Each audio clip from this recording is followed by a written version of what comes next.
Hey everyone, I'm Robbie Straczynski. Welcome to episode number 16 of The Orbit, which we are recording on April 24th, 2022. The World Poker Tour is in the midst of celebrating its 20th anniversary. From a new logo to new ambassadors to the same grade A poker product we all know and love, the WPT is fully woven into the fabric of our industry as the premier name in internationally televised gaming and entertainment.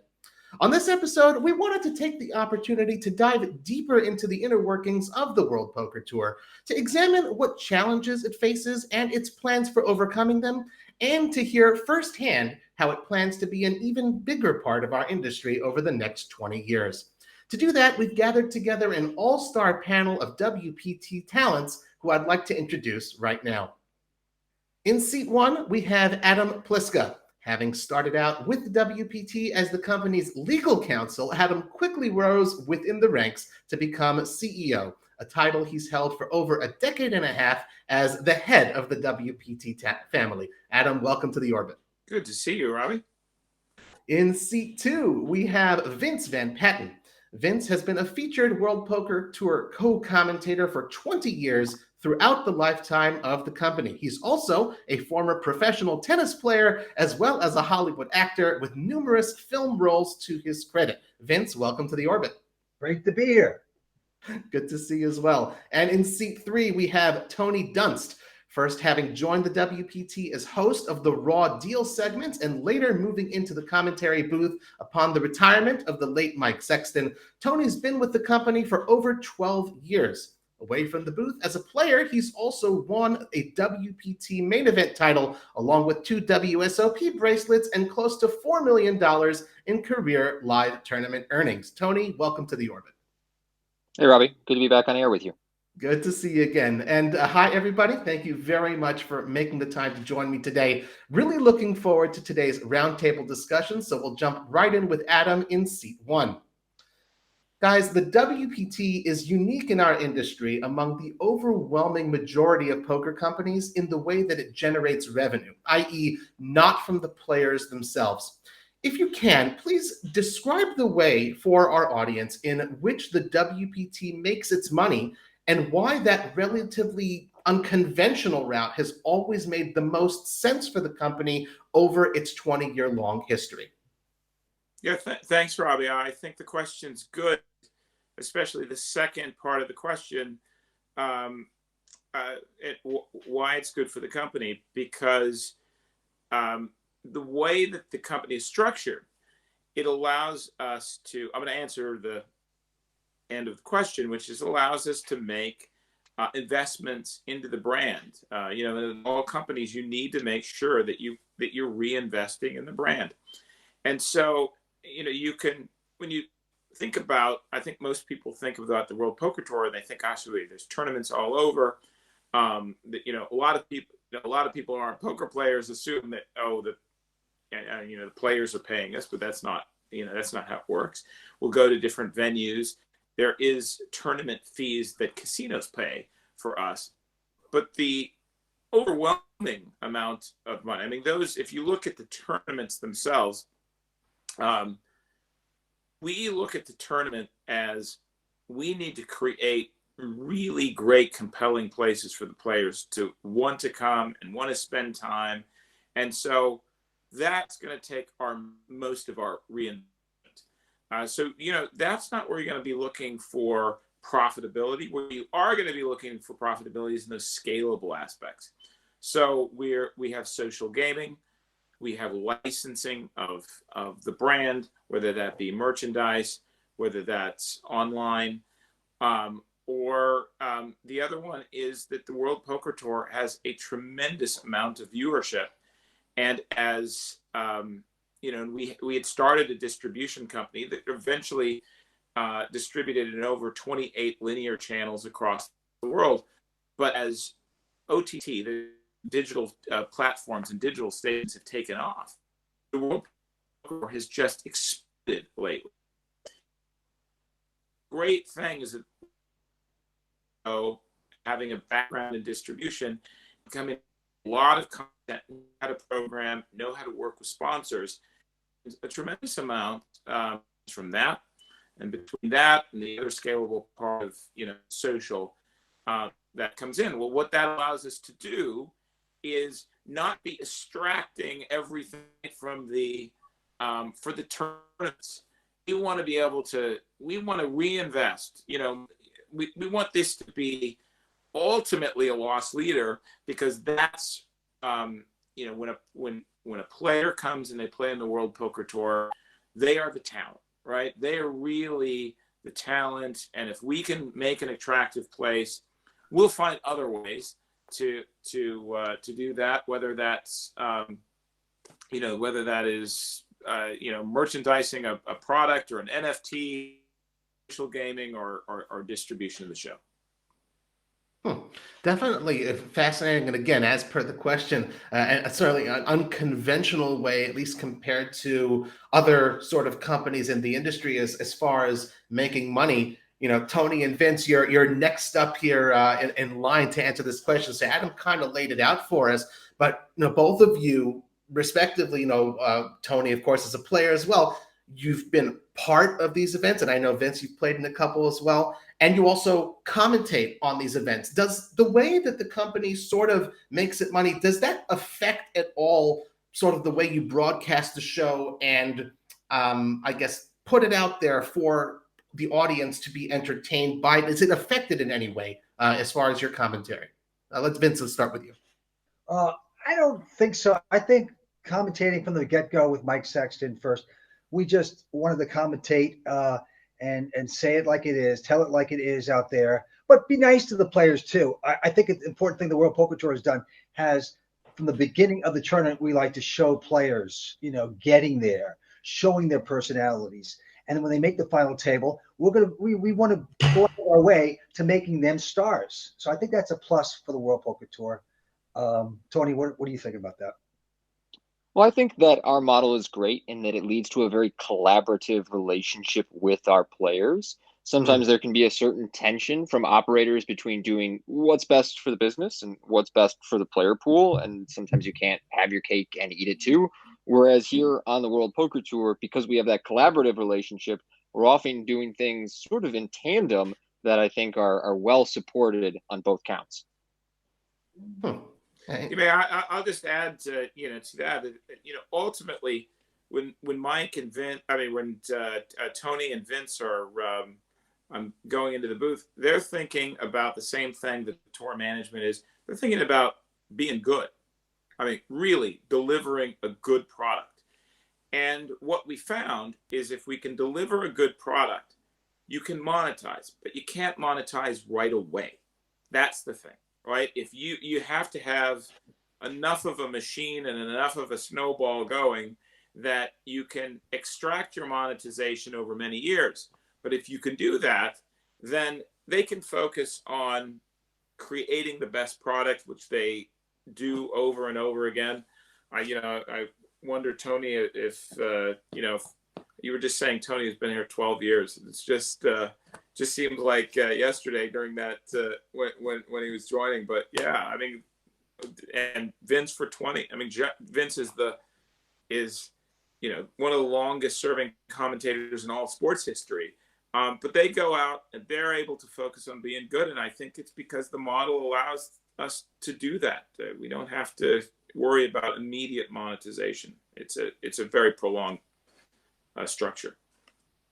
I think that's excellent. And I think also just to sort of, carry on the back a little bit off that, just a tangential question, Tony, you're in a unique position to answer this one. As a player, you've played in all sorts of events from all sorts of operators, as well as, of course, WPT. From that player's chair standpoint, I don't imagine you see any sort of difference, vis-a-vis the revenue model. You just keep on playing your game, or is there perhaps a difference in the way you approach a WPT event because of that? No, I don't think that there is a difference. You can bring the same caliber of game, and you don't really have to worry about trying to move money through an operator, trying to move money to the right places. You have these independent relationships with the casinos, and I think our players often regionally or nationally find the venues and stops that become sort of regular for them, and they become very familiar with those places, familiar with the staff, familiar with our staff,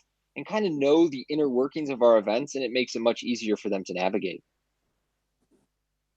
Right. Okay. Well, thanks, sir, for putting that out there. And again, also a very genuine way, that's something that players who are watching the Orbit today can certainly identify with as well. We move on from level number 1, I suppose, to level number 2. Our next question here for our esteemed panelists is, of course, online poker needs liquidity to flourish. And so too, in the same way, the WPT needs viewership growth to keep on succeeding. I'm wondering, Vince, as mentioned, you've been with the company almost since its inception for 20 years. Perhaps you could let us know what sort of challenges, I guess, for lack of a better word, has the WPT faced in that regard as far as viewership growth, specifically because, 20 years ago, the media world is not at all what it is today. You don't have social media distracting us and Netflix and a whole bunch of other things. It was perhaps a little bit easier to capture attention. So from your standpoint, again, you've been behind the camera commentating for a long time. Is it harder to capture folks' attention these days? And if you've found that to be the case from the talent standpoint on camera, how have you sort of overcome that? Well, I think Adam has done an amazing job, and the talent behind the workings of Adam to expand the game. First of all, we go to the most exotic places in the world and have been. And we go up to Paris and Atlantic City and Miami, and we're constantly traveling now through Asia and Australia. I mean, it just continues. So I think that catches the eye to most players that go, hey, I want to play a World Poker Tour because I know I could go in Paris. I could play at that aviation club. I think that's fascinating. So when there was a dry spell about 12 years ago, season 8 or 7, when things were dying down in poker, it is surprising. Mike Sexton and I used to say, how long can this last? And you would think that it would just drop off, but no, this is the greatest game in the world, I believe, poker is, because you don't have to have the best hand to win. It's a battle of wits. It's genius. And we get to see the cards on top of that on the World Poker Tour. And it's just a great game, and it keeps growing. And that's from Adam. And now Tony's doing such a great job with me in the booth. We're really enjoying it. So I think it's a whole thing. I think it's great. You pointed to, right around 12 years ago, there's a little bit of a lull. So I guess that's when you guys brought Tony in. So we'll do the same as well to shake it up a little bit. Tony, from your perspective, working 12 years with the WPT, what do you sort of think about that as far as like engaging the audience? Again, you've done the raw deal segment. Now you're doing the co-commentating. Have you done anything or sort of changed things up in your style and, what you do professionally in your role with the WPT to maintain and help grow that audience attention? It's not so much that I've changed my style. It's that we as a company have expanded the avenues that we allow people access to the program on. So, it used to be when I was just a fan of the World Poker Tour, I needed to tune in on Wednesday nights to catch the 2-hour broadcast. And if I missed it, I was kind of out of luck. Now, we have a library and archive of all the old episodes online. We have a YouTube channel where we show these kind of highlights that are, some of the biggest hands or the best personalities of the game in one place.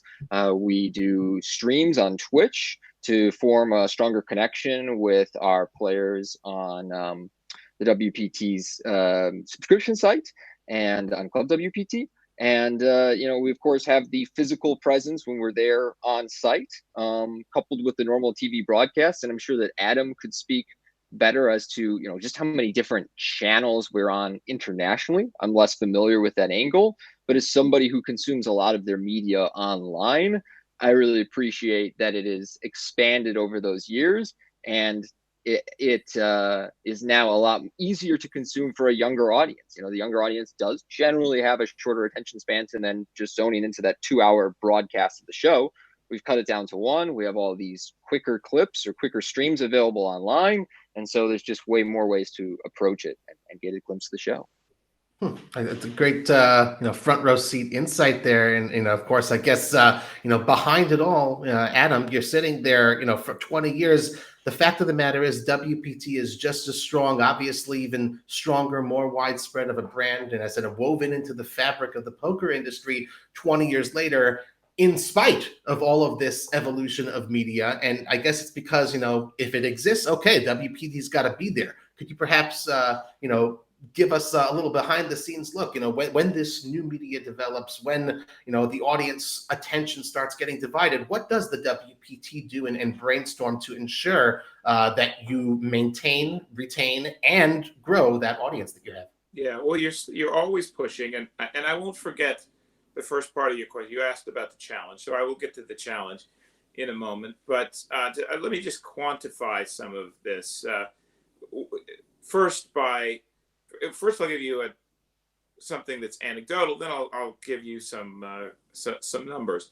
Well, Tony said something very similar. I was at dinner with Phil Hellmuth, and both of them said something similar about the amount of people who are coming up to them, and Tony alluded to it, the younger audiences that you're seeing, and so much of that is the online channels, which have just blown up. So if you went back 5 years ago, I'd be talking about the reach of the World Poker Tour very proudly, having a reach of 80 million homes worldwide. Now we're talking about 400 million within 5 years, right? So that's the magnitude of what we're talking about. But it's not just those numbers. It's the question of, who are those people? Well, as Tony has referenced, a lot of those people are online. Who is online? You get younger people, fresh eyes who haven't seen this before. And so they're experiencing the World Poker Tour for the first time. In addition, we have new regions. In Mexico, the shows are retaped with Mexican talent. In fact, Lynn's husband is one of them, Angel, who's on. And they're getting massive audience. 2 million people watching the World Poker Tour in a week. But one of the challenges that we've had is trying to get more. Just the industry has had more women involved in poker, right? And so now we see these initiatives, and we had a online initiative that brought the groups together. Poker Power is out there talking about things. But if you just to go back to Mexico, we've had ratings before where half of the audience have been women. So I think that's a very encouraging sign. Plus, the World Poker Tour has a meaningful audience that's it's in the high 30s that are women. So it is starting to change and evolve. But reaching that audience, I think a little bit of it is just time. People realize that this is not an audience. This is not just a sports that's limited to men. But those are some of the challenges. And then the guys have hit on what the biggest challenge is. You are always having access in different ways. And what we've done is followed a model where we're just going to make sure that the World Poker Tour gets out to as many people as possible. And I would also say it's one of our contributions to the industry.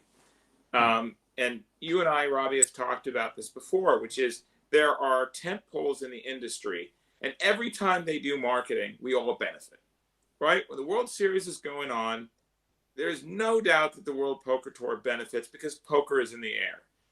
If you are hitting 400 million people, we're not in every place.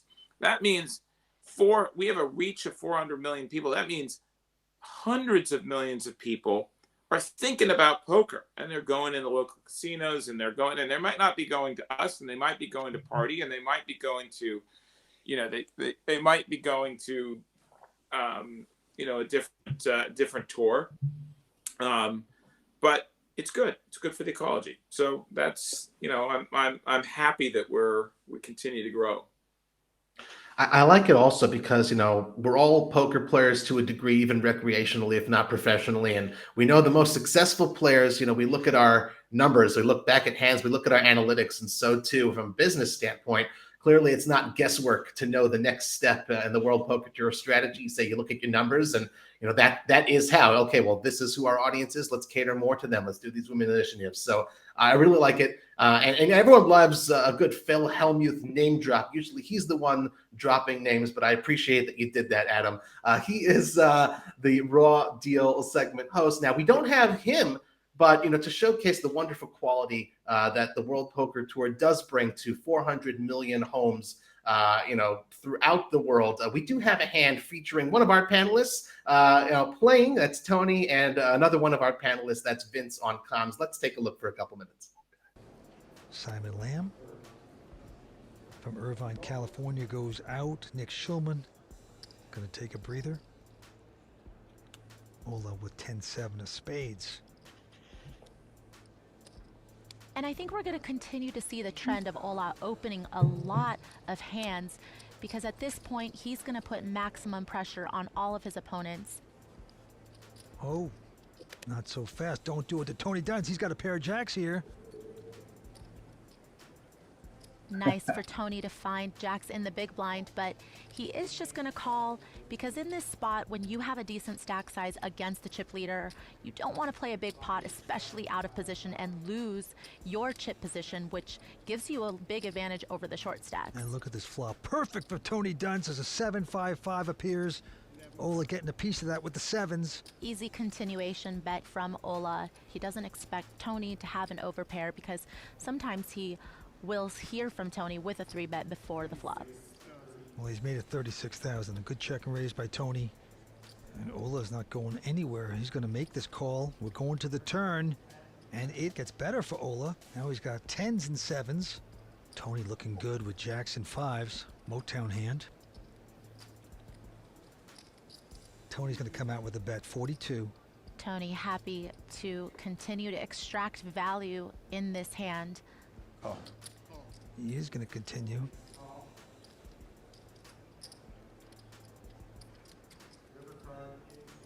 Five, so now Tony Dunst with 5s full of jacks. Ola with 5s full of 10s.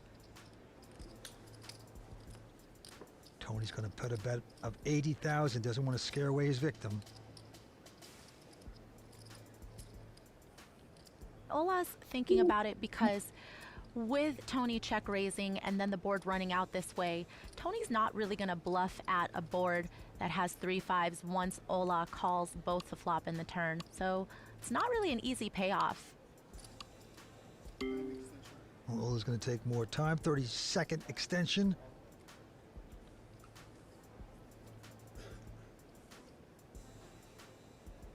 Call. Jacks. And he's going to make the call. Hard to get away from that.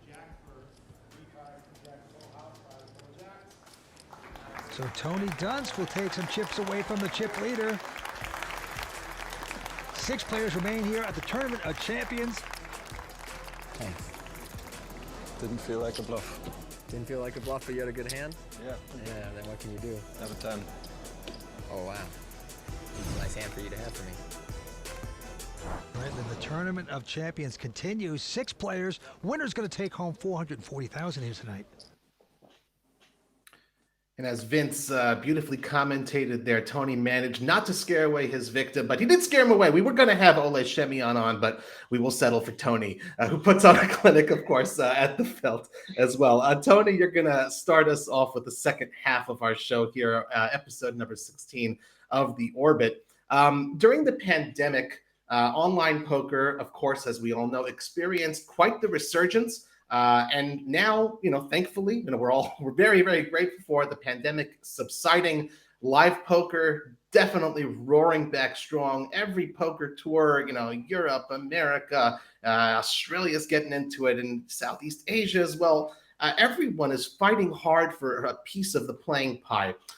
From your view, Tony, how do you see the World Poker Tour fitting into that picture in 2022 and attracting as many players as possible to the Felt for WPT events?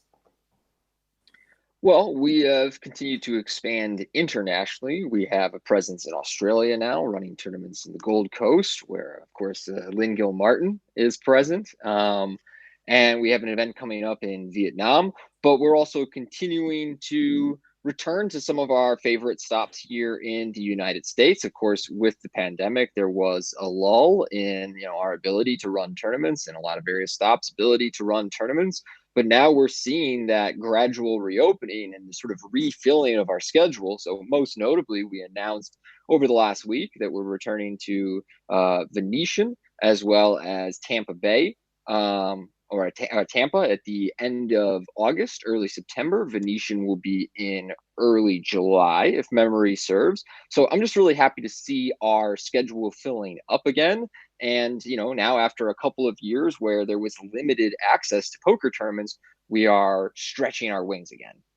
Nice. I like it, and it's always gratifying to see every new PR and news release of WPT is here, WPT is Right. there. It's very true to the description of world in the World Poker Tour. Adam, just to obviously ask you exactly the same question, but also to throw in one other thing. We do know that there's now WPT Global, sort of an extension of sorts of the brand as well, where the live poker, as we said, is roaring back around the world, but there's also sort of this online component. Are the two tied together in any way as well? Yeah, it's been our dream from the beginning of the World Poker Tour to make a place where anyone can get on the train wherever they feel comfortable. So if they want to do a mid-major, they can come in, they can try out the prime, and they can if they want to play at the main tour, they can do that. Play on social games. You could play for free on clubwpt.com if you wanted. But real money is a component of that, and we've worked with wonderful partners over the years, 888 and Party, and to be able to work in conjunction with a platform that will be providing WPT seats and places. That's great. I mean, that's exactly what we want to be. We want to make sure that we're comprehensively looking at the entire journey of poker. We really do want to make sure that people's dreams can come true in the poker universe, whether it's their play or, as Vince was saying, whether it's traveling to a new destination and feeling comfortable at your home, and we want to be there with you. It's lovely. And Vince, you've got the benefit of position here. You've heard Tony and Adam's answers here. I'm curious what you'd like to add to that idea of, now that the pandemic, again, thankfully is subsiding, we're seeing the World Poker Tour alongside all other forms of live poker roaring back. From your seat, 20 years in the commentary booth, what's that feeling like for you? And, what are you, hoping to see, I guess, a little bit more of and be able to commentate on screen? Well, my father taught me how to gamble and play poker at age 9, and I've been doing it. I love gambling. I love poker. And he said, but don't be a sucker. He goes, when we go to Vegas, he goes, you see these casinos in here? He goes, you won't win in any of these games. Don't be a sucker, except for that little game over there. And it was a poker table, He goes, you can beat poker. And my whole life, I played huge cash games my whole life. And I always beat the games. And I always beat the games when I play cash. I'm more of a cash player than a tournament player. But it just goes to show you, people get that. People come to the World Poker Tour to play tournaments because they can win. You can't win in anything else. And if you play the cash games, you have a shot at winning. So that's the beauty of it. People know it. People are excited about poker, the battle of wits. So I think it's going to continue. And it's good to have it back. By the way, we were at the Hard Rock in Hollywood, Florida, just a couple of weeks ago for a huge event. And not many people are wearing masks. And it's good. I mean, I don't think they're getting that infected, thank God. And it's hospitalizations are way down. But it is nice to see people, old friends, enjoying poker. And by the way, poker is the most social game in the world too. It's a very social game. You don't have to play for big money or try to be win the big money at all times.